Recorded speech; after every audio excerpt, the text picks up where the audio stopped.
Hold on. I can't hear me.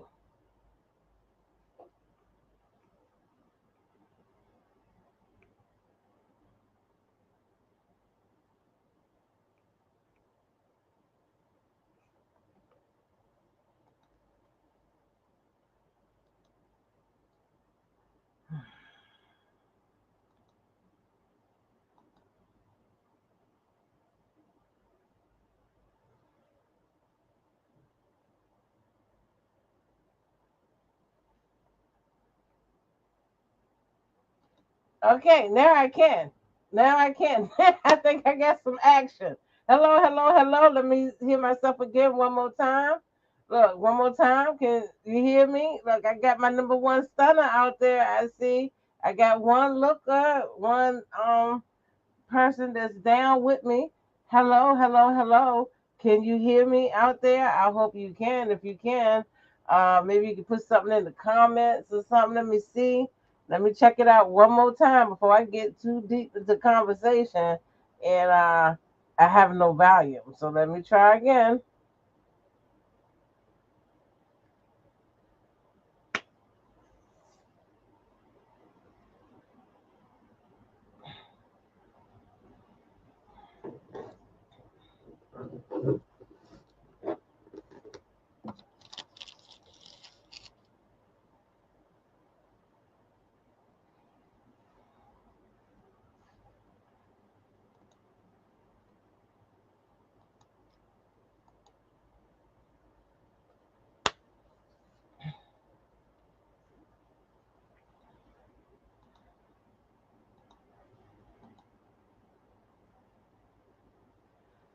Okay.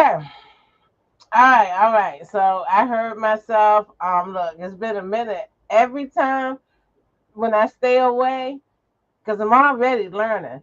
So when I stay away too long, then I have to like come back and start all over again, and learn my way through the system. So anyway, I'm here today, and it's a wonderful thing, and I hope everyone is having a great, great day thus far, and hopefully I can do more um, lives because I enjoy it so much, and honestly. Honestly, I have just been so busy um in my regular life. A lot of great things is happening. So balance, balance, balance, balance. Trying to do everything that I would like to do and need to do. So anyway, school has started back, and yesterday I even went out to the schools that's in my neighborhood, and I greeted some of the kids. We did like a soul train line, and it was all types of people. It was the AKAs, Deltas, regular people, community advocates. I'm a community advocate, right? So we had that, and just a lot of different people. And they had that pom poms and stuff like that. And we was cheering the kids and stuff on, as they was walking into the schools. And the first day of school is like a fashion show and everything like that. So I just wanted to do a really, really brief um, a little brief talk about what is school. What is school? How was it invented? What is it? All of that. We jumping around, all this type of stuff. Hey, and go to school, get good grades, blah blah blah blah blah. Listen to your teacher and different things like that. And we'll go deeper into it. Today we're just gonna touch the surface and we'll bring it back again because I have to challenge myself today to 20 minutes, okay? Because I have to go. I need to be situated by 9 o'clock. So when my phone go off, my timer, I'm gonna have to just shut it off, and we have to have a part two or something to it. So let's get right to it. Let's get right to it. Let's get right to it. So let me hit this disclaimer right quick for you. Wrong, wrong, wrong. See what I'm saying? Wrong. Let me get back in my studio. Let's try this again. That's what I'm saying. One more time. Let's see this one.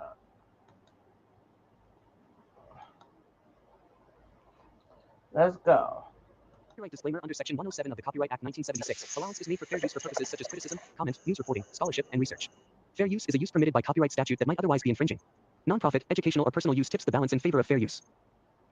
All right, perfect. So now, and this is also in the video that I'm about to show. I put the link into the description, so you can always go there and check it out. And always be sure to hit that like and subscribe button.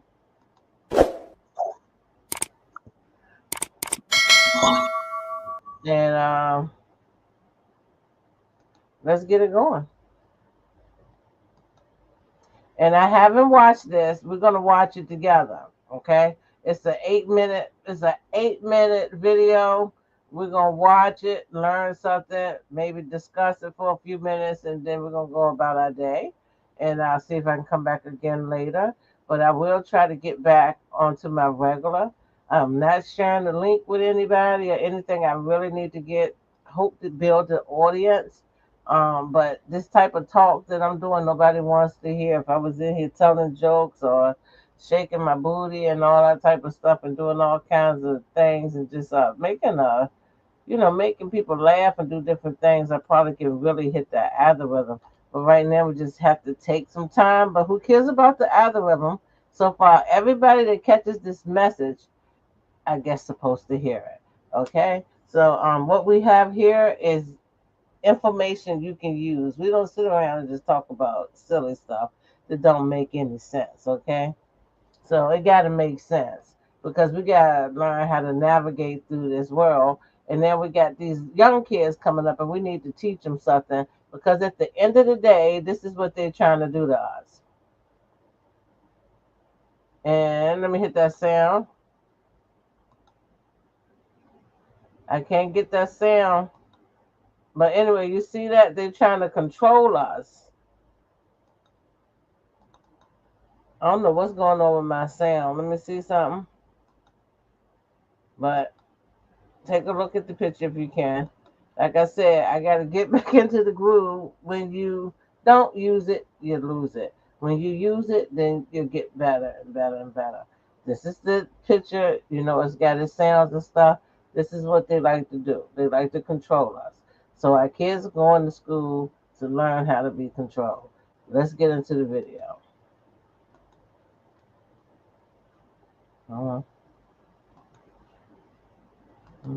That. Yeah. All right. One more time. And let's do this.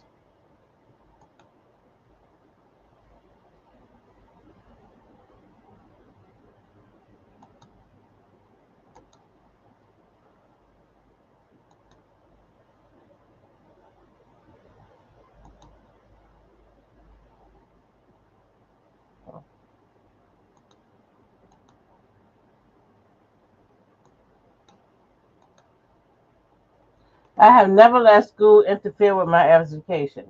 That's what it say, Mark Twain.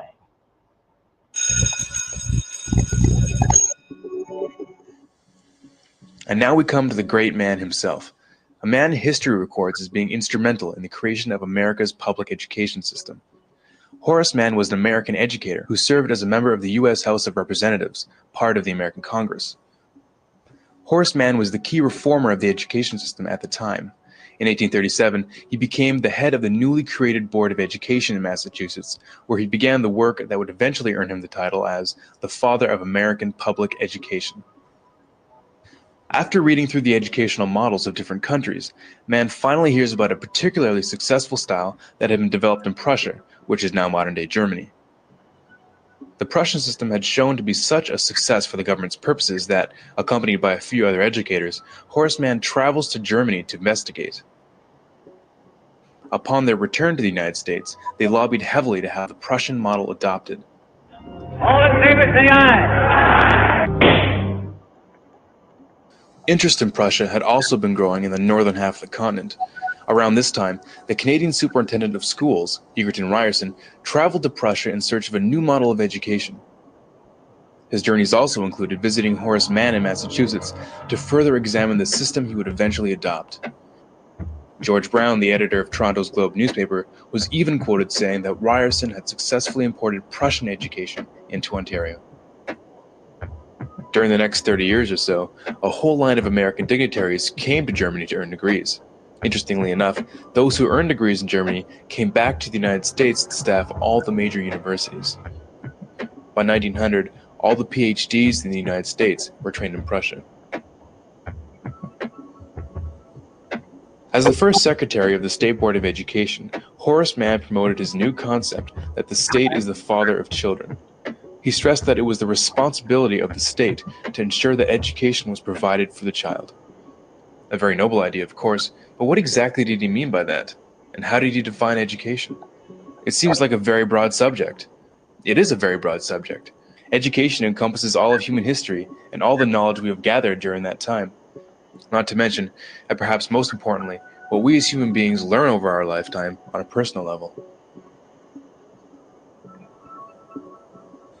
Horace Mann's 10th annual report in 1846 led to the first state law that made it mandatory for children to go to school. It was during that year that he supported the governor of Massachusetts in adopting the Prussian model of education for the entire state. How did he do that? The governor of the time, Edward Everett, as it turns out, was the very first to receive a PhD from, can you guess where? That's right, Prussia. From then on, it spread very quickly. Just after Everett installed the Prussian model in the state of Massachusetts, the governor of New York set up the very same method in 12 New York schools. Horace Mann's sister, Elizabeth Peabody, of the Peabody Foundation, saw to it that right after the Civil War, the Prussian system that was then being taught in the northern states was integrated into the conquered South. By 1900, most of the compulsory schooling laws that implemented the new system had been passed. From then on, every American child grew up under the Prussian system. So what exactly was the Prussian education system that everyone thought was so amazing that it just had to be adopted throughout the free world? To give you just a bit of background, in the 18th century, the Kingdom of Prussia, which is now modern-day Germany, was among the first countries of the world to introduce free and compulsory education. After the Prussians were defeated by Napoleon in 1806, it was decided that the reason why the battle was lost was that the Prussian soldiers were thinking for themselves in the battlefield instead of following orders. To make sure that this couldn't happen again, a new 8-year system of schooling was created. This new system provided not only the skills needed for the early industrialized world, such as reading, writing, and arithmetic, but also a strict education that taught duty, discipline, respect for authority, and the ability to follow orders. Elite children destined for higher offices went on to attend private schools, while the rest of the population had no access to the secondary education. They were destined for the working class. Through this new system, the Prussian court tried to create social obedience in the citizens through indoctrination. Every individual had to become convinced at the core of their being that the king was just, his decisions were always right, and the need for obedience paramount. In truth, the entire purpose of the system was to instill loyalty to the crown and to train young men for the military and bureaucracy. To do this, it was necessary to squeeze out all independent thinking from the masses. Influencing this new system from the beginning was Prussian philosopher Johann Gottlieb Fichte. Combining John Locke's view that the children are a blank slate and Rousseau's ideas on how to write on that slate, Prussia established an educational system that was considered scientific in nature. An important part of the Prussian system was that it defined for the child what was to be learned, what was to be thought about, and how long to think about it. In order to have an efficient policy-making class and a subclass beneath it, it was believed that one had to remove the power of most people to make sense out of the available information. In other words, critical thinking had to be done away with. Now, if you're wondering why the average person doesn't know that the North American education system is based directly on the Prussian model, it might just be because its original purpose was not designed for the good of the individual, but for the good of the government. The philosophy of Johann Fichte directly influenced the creation of the Prussian model of schooling. As he is quoted saying, "The schools must fashion the person, and fashion him in such a way that he simply cannot will otherwise than what you wish him to will." With quotes like these, you can see why his involvement is not well known.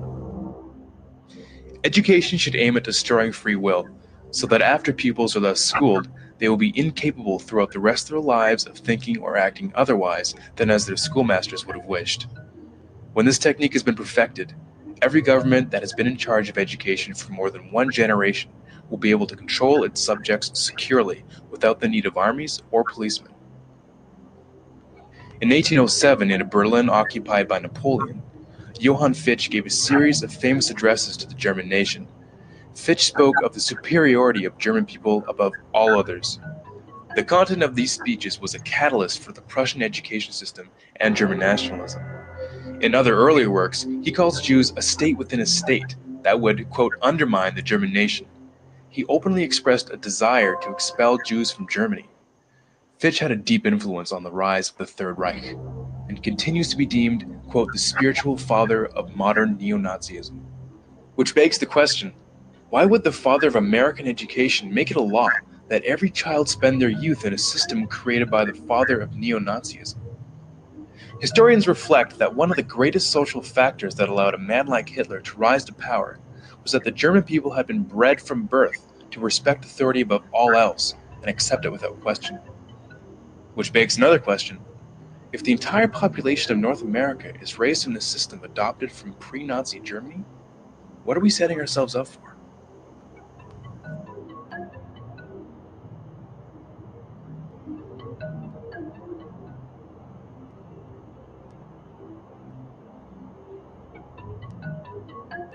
Okay. Let me stop that. And we will go into it more, okay? At least we know how it originated. And that's what I like to do. I like to show videos and see how things got started from the very beginning. So that's how it got started, originated. I'm in good time. I want to just read some quotes to you. Um, just remember when these kids going to school, sometimes like somebody told me I was talking to them. They said, "I listened when the teacher said this about my child, and they went hard on the teacher until they discovered, I mean, hard on our child till they discovered that the teacher was lying and stuff, and that she had to do different little tricks and stuff to find out, you know." That the teacher was untruthful. We cannot believe in the system, things that we see here, and all that type of stuff. We always have to peel back the layers and see what's really happening. So, just very quickly, I pulled up some quotes, um, such as knowledge, because even when I talk about slavery, and I'm going to extend it out to everybody now. Once, I'm always talking about black folks and stuff, but guess what? We're all slaves. They just treated black people a little bit more different, okay? So even if you think you're doing well and stuff like that, you're working by the system and you're doing what they like for you to do and you're being rewarded, okay? Most of us. And, it just goes so deep. So anyway, let me give you these quotes and then I'm getting ready to go.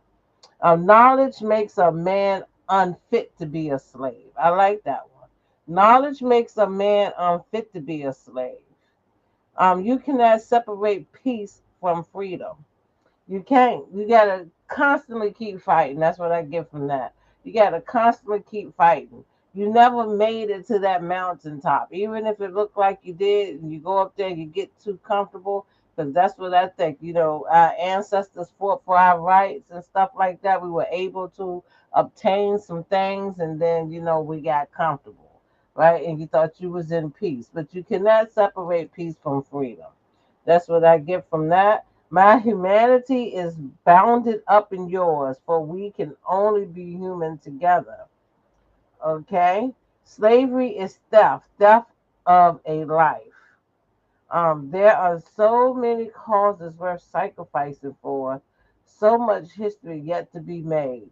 Um, but the first two I really like. Knowledge makes a man unfit to be a slave, and you cannot separate peace from freedom. And today on the news, he did something 47, DJT, Orange Man. What did he do? He's messing with the museums again, taking away all the slavery stuff that's in. the Smithsonian libraries, and he's removing Black history, all kinds of stuff. You get in trouble. Supposedly, he wants that to happen if you talk about Black history, because he said it. Slavery was not that bad. Okay, slavery wasn't that bad, and that's the new thing that's trending on in his world on feeds. It even made the news. So the man that some of y'all just love and adore, he says slavery is not that bad. Let's make America great again, he says. So, but this time, y'all not, they're just not aiming for black folks. They aiming for brown folks, and he doing his number on them like all these concentration camps. He's aiming for young folks. We have 16 new, not 16, we got um, six new juvenile um, correction facilities that's being made and stuff like that. More detention centers being made because he want to get. I see where he going. He want to get you in a chokehold. Then he gonna force you to do something so you get out of it. Like I can't breathe. I can't breathe. You remember that on the knuckle sandwich? And like my uncles and them used to do that. Put the two knuckles in my head and screw it like that. The knuckle sandwich, and then I had to say mercy, mercy, mercy in order for them to let me go. Okay. Um, I was the only girl. I guess they had to do what they had to do because they couldn't play with a boy. So that's what they did. That's what he's doing to us. He putting America in the chokehold. So don't just think that, oh, they're doing this to the brown people. They're going for black people, poor people. They're going for a massive people. So this quote right here, peace. I done left it. Um, you cannot separate peace from freedom. So you gotta get into it and try to stay alive out here. All right. So with that being said, I made my um, time, and I got to go. Hit that like button, and I hope you learned something um, before with this little clip here. And I will be back. All right. Bye.